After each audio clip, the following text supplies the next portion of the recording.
Hi everyone. So my birthday's in 3 days, and since I've never really done a Meet the Artist type video, at least not anytime recently, I thought this was a good time. So howdy, I'm Cyprus. Thanks for coming to my channel today. To introduce myself properly, I feel like the best thing I can do is to tell you where I come from. I'm the oldest of 6 kids from a Catholic family in Texas. I lived in the same town my entire life, and God willing, I'll be here for the rest of my life too.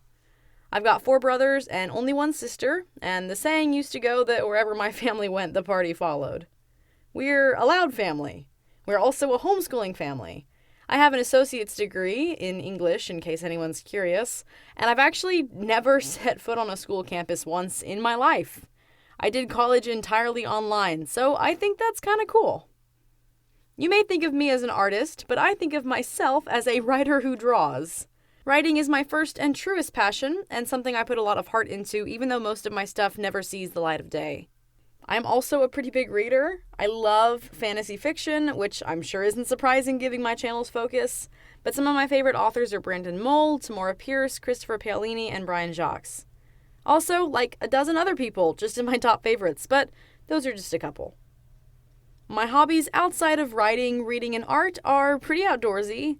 I love going hiking, particularly if I can take my dogs with me, and I also love kayaking and camping. One thing on my bucket list is to do like a 2-week camping trip where I just jump between like 10 state parks on a camping road trip to Palo Duro, which is the northernmost Texan state park and also the coolest place ever.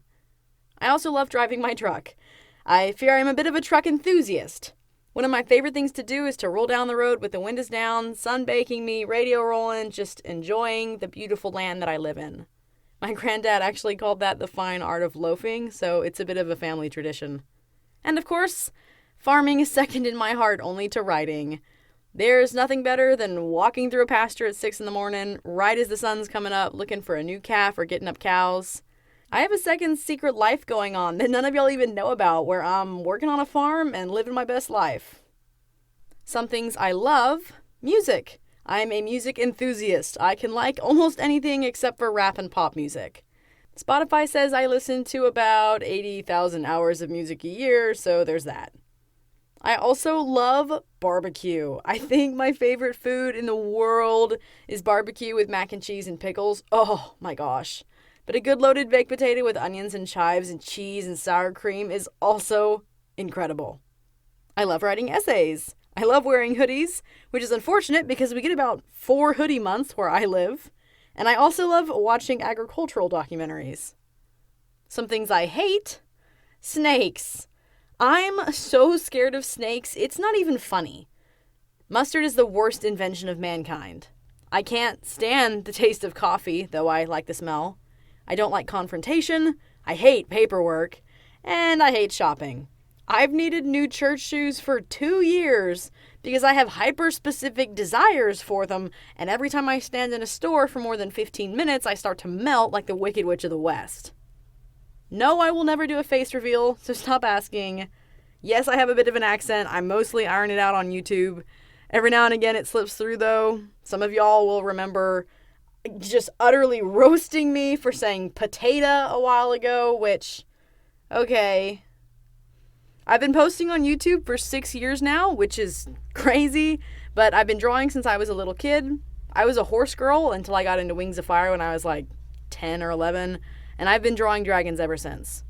I think the funniest pre-YouTuber art story you could know about me is that when I was 10, I wanted to paint a horse on the wall in my bedroom, and my mom said no, but because I was an incredibly smart and adaptive child, I found a solution: to staple literally 40 pieces of paper to my wall and draw a horse on that. I used 2 packs of staples. Oh, and I didn't tell my mom because I wanted to surprise her with my genius workaround, and she didn't find out until she was showing a guest through our house later that afternoon. And let me end that anecdote by clarifying, pulling hundreds of staples out of the wall in my bedroom was not on my mother's agenda that day. Ah, those were the days. I come from creative genius. Anyways, I got my start doing digital art thanks to my dad, who was dabbling with GIMP and thought I would appreciate it since I was an artist. I started working in Autodesk Sketchbook and later Fire Alpaca, and kind of taught myself how to do all that. My dad is also the reason I got into YouTube, in a roundabout way because he also likes to make videos, so baby me was like, whoa, that is so cool. And I stole his software codes. The funny thing about this story is that I never actually wanted to be a YouTuber. I had a fairly screens-free childhood, and it just wasn't really on my radar. I didn't really watch YouTube. I uploaded my first YouTube video because I wanted to send some friends a speed paint of some art that I had done, and YouTube was a free way to do that easily. And then it kind of just grew from there. I did more speed paints, I branched out in some really crunchy tutorials, and then started doing my first and longest running series, which are my What's Its Faces. I remember sitting with my sister brainstorming the name for that series, and I couldn't come up with anything I liked, and eventually I was telling her this other idea I had for a video, and I couldn't remember a guy's name, and I was like, oh, this character, what's his face? And I was like, oh my gosh, I like that. And that's how the series got its name. I was pretty small time until I did my first animatics video. I remember toying with the idea for a long time and thinking like, oh, this is going to be really dumb and nobody's going to like it, but I wanted to make it and show my friends, and at that point in time I had less than 1,000 subscribers, and I was like, whatever. Well, that weekend I posted it, and I jumped to over 5,000 subscribers in a week, which, quintupled my subscriber count, and I think that's what put me on my way to becoming where I am now, because from there it grew really fast. I did more animatics, What's Its Faces tutorials, book reviews, whatever seemed interesting to me. One thing I find fascinating about YouTube is that there isn't like a formula for success. I would consider myself successful, but I don't think anybody else could copy my steps, if that makes sense. I was just having fun and doing whatever I wanted, and I think that kind of authenticity really appeals to people. I'm going to be sentimental for like a minute and share that I'm pretty sure God put YouTube in my life. Like I said, I never wanted to be a YouTuber, and for several years it was just kind of my little side hobby that I had for fun. What really stands out for me though is that I never asked my parents if I could have a YouTube channel, because keep in mind, I started it when I was really young.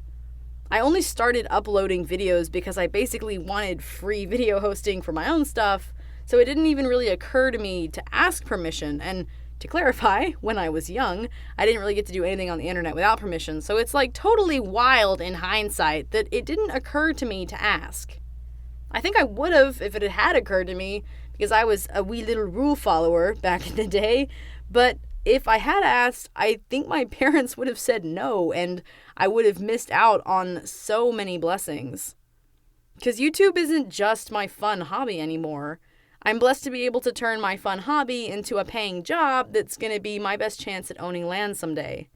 I don't really talk about real life stuff a lot on this channel, but my dream is to someday buy as much land as I can get my hands on and start a farm of my own. I won't even get started talking about farming because you won't ever shut me up, like seriously. But suffice it to say, that's like the thing I want the most in life. I want to be able to raise my kids on my land and to be able to pass that down to them and be like, this is our family land where we grew up, where we grow our own food, where we raise our own animals. This is our place. And here God's put this incredible opportunity in my life to do something that I love and save money for my future while I do that. And I can't stress this enough. This wasn't my plan for my life. I didn't expect to be running a YouTube channel and a small business right now.